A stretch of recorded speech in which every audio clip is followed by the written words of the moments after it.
I've always been the kind of girl that hid my face, so afraid to tell the world what I've got to say. But I had this dream right inside of me. I'm gonna let it show. It's time to let you know.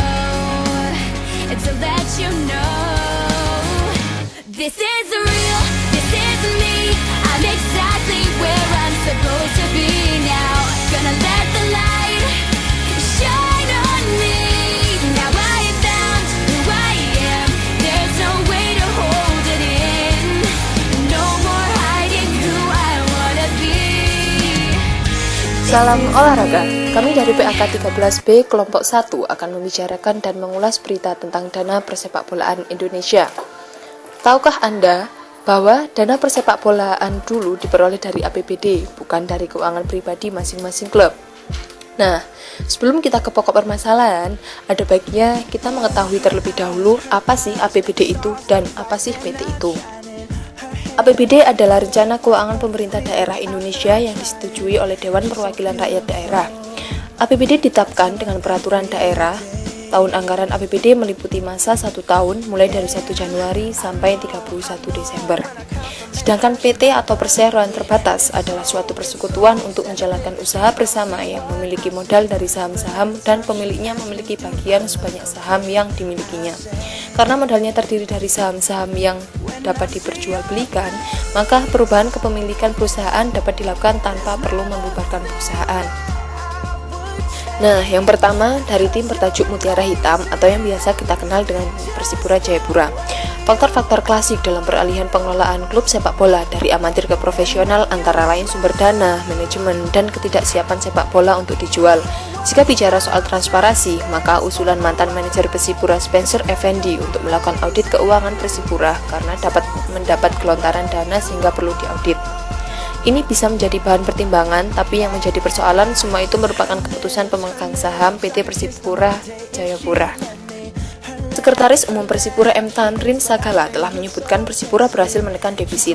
Pada musim 2010-2011 saat Persipura menjuarai ESL, tim bertajuk Mutiara Hitam itu mengalami defisit sebesar 10 miliar. Sementara musim 2011-2012 defisit Persipura berkurang menjadi 7 miliar. Dikatakan musim 2012-2013 berkurang karena telah mendapatkan sponsor dari PT Freeport dan PT Bank Papua. Dengan prestasinya, Persipura dapat menarik sponsor antara lain PT Freeport Indonesia selama 2 musim 2013 dan 2014. PT Freeport Indonesia akan menggelontarkan dana sebesar 18 miliar.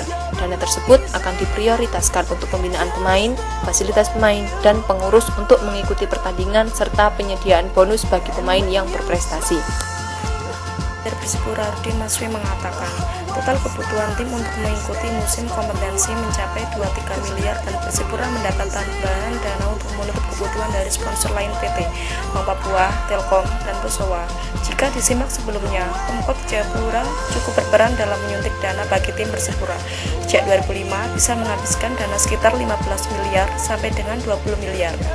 Sejak ISL tahun 2008 sampai 2009, tim Persipura sudah tidak lagi menguntungkan dirinya pada dana APBD.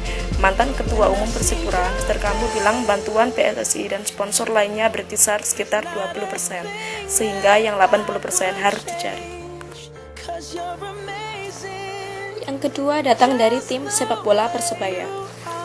Berbagai banyak kasus tentang penyelewengan dan APBD memang seringkali terjadi. Kasus ini juga terjadi pada klub sepak bola Persebaya. Kisah ini bermula saat klub Persebaya yang dipimpin oleh duet Salih Ismail Mukadar dan Khalid Goroma membentuk Badan Hukum Perseroan Terbatas atau PT dengan nama Persebaya Indonesia di medio Juli silam.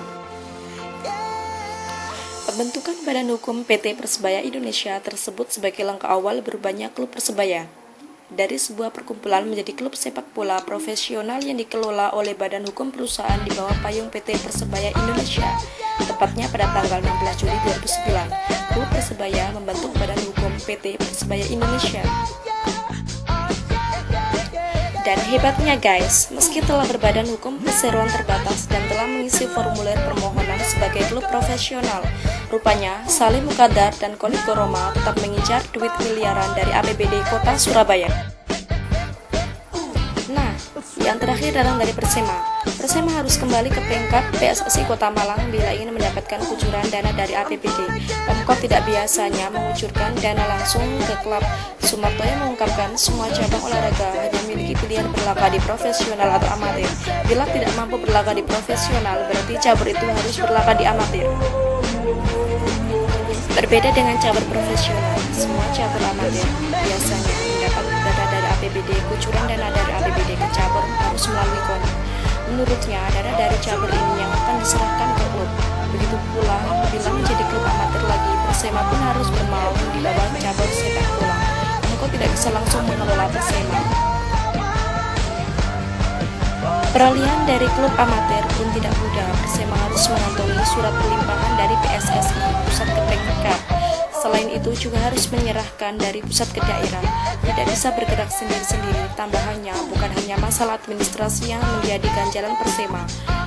Manajemen pun harus menata mental pemain sebelum memastikan bergabung di kompetisi amatir.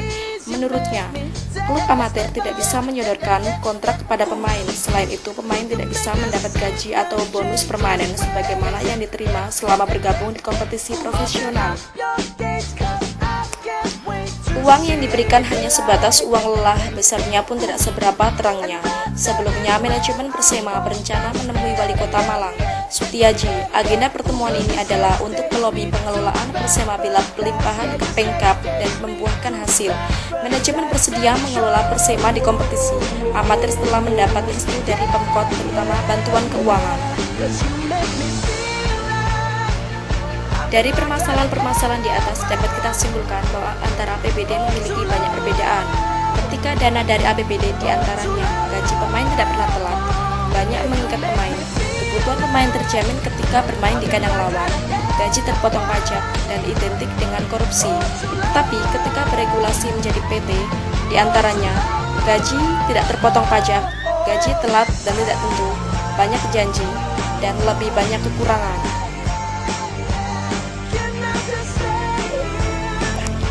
Nah, itu tadi sepenggal pengetahuan tentang dana klub sepak bola Indonesia. Semoga dapat menambah wawasan Anda. Sampai jumpa dan salam olahraga.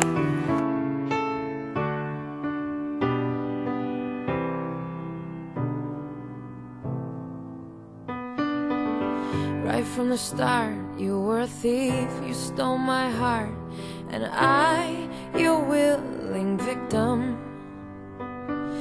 I let you see the parts of me that weren't all that pretty, and with every touch you fixed them. Now you've been talking in your sleep.